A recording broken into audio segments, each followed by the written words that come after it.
Good morning from the Protos newsroom. The date today is Thursday, the 14th of January, and you're listening to the Protos Daily. These are the main headlines this morning. Grayscale has dissolved its XRP trust, offloading $9 million of the troubled cryptocurrency. US-based crypto custodian Anchorage has become the first digital asset bank in the country, and Jack Dorsey has vowed to further decentralise Twitter following President Trump's controversial ban. At the present time, Bitcoin is trading at $38,300, up 10% for the day.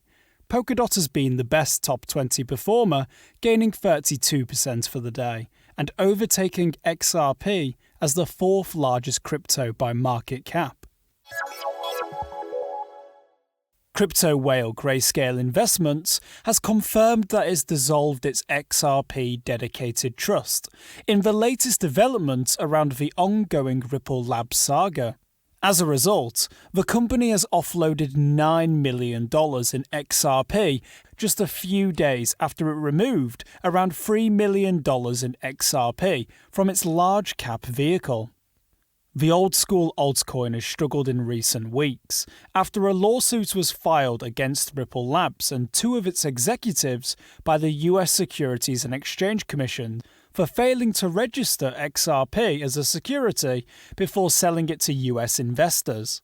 Grayscale cited increased difficulty in exchanging XRP for US dollars after some of the biggest crypto exchanges, Coinbase and Kraken, have suspended XRP trading on their platforms indefinitely, causing selling pressure. XRP is currently the fifth largest cryptocurrency, with a market cap of $10.5 billion, sitting just ahead of Cardano and Litecoin and Bitcoin Cash.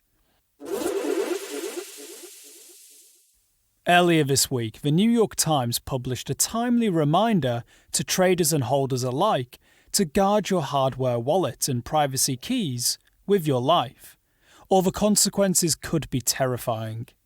From German programmer Stefan Thomas, who only has 2 guesses left at his password before $200 million in Bitcoin is gone forever, to a businessman who has lost the keys to 800 Bitcoin in 2011 when a colleague reformatted his laptop.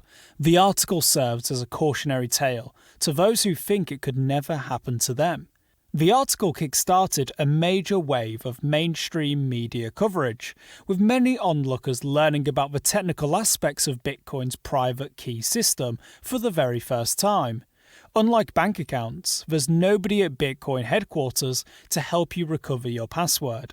So if you lose access to your private keys, you lose access to your funds for good. Of course, losing this amount of cash by accident is bad enough, but at least they can console themselves with the fact that they didn't do it on purpose. In 2009, British singer Lily Allen reportedly turned down 200,000 Bitcoin, $7 billion, to perform online once.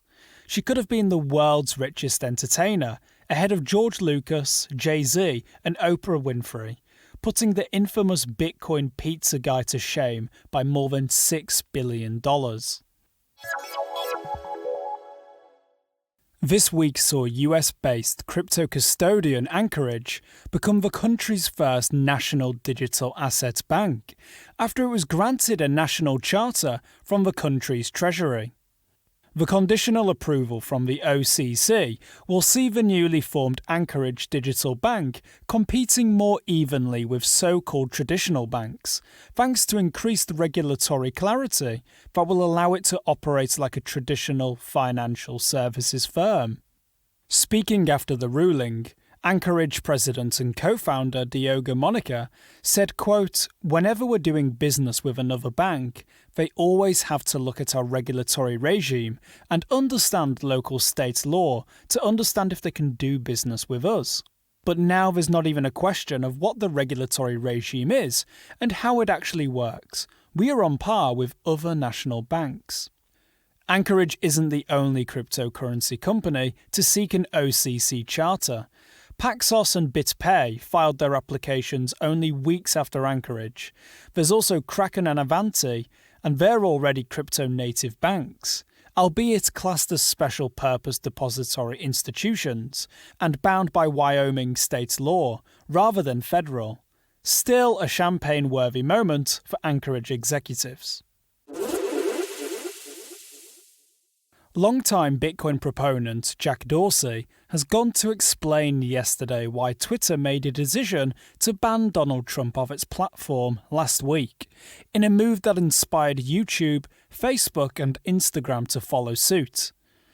In a 13-tweet-long thread, Dorsey made it clear that setting this precedent was a difficult decision. The tech guru went on to recognise the need for decentralisation, as seen in Bitcoin, to help set precedent in the future. In this light, Dorsey has pledged that Twitter will be looking to transition to a decentralised structure. Jack Dorsey has long been a supporter of the cryptocurrency, and his other company, Square, has also introduced Bitcoin support via its native application, Cash App. In October last year, Square went as far as to allocate 1% of its total assets to Bitcoin, which at the time bought over 4,700 Bitcoin for $50 million, now worth over $180 million.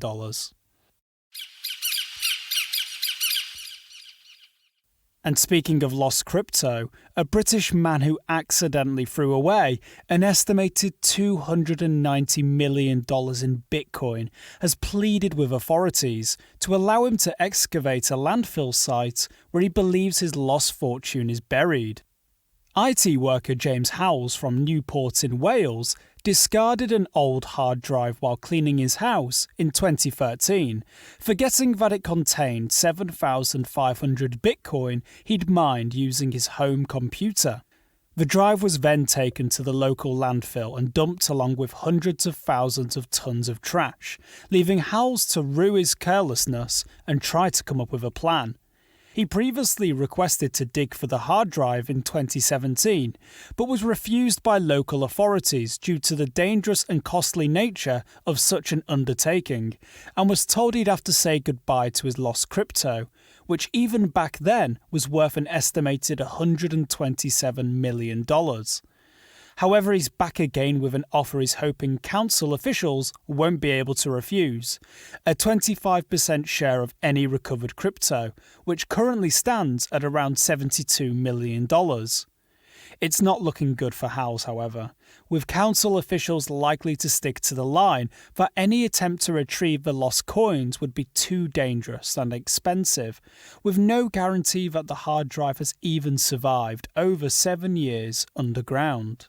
Nevertheless, he's not giving up, and has assured the powers that be that he has the financial backing, all necessary equipment, and just needs permission and access to the site's records and grid references, so he knows where to dig.